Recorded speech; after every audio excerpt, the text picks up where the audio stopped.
Welcome back to our YouTube channel. In this video, we'll provide you with a full guide on how to set a passcode to lock Telegram. If you want to add an extra layer of security to your Telegram account, this guide is for you. Let's get started. Step 1. Open the Telegram app on your device. Step 2.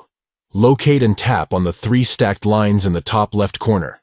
This will open the menu options.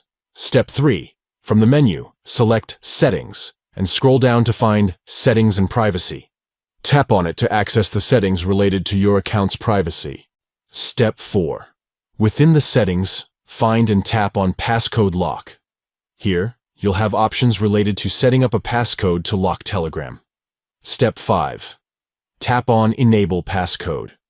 You will be prompted to enter a passcode. Type in the desired passcode and rewrite it to confirm. Telegram will then set up the passcode lock for you. By following these simple steps, you can easily set a passcode to lock Telegram, adding an extra layer of security to your account.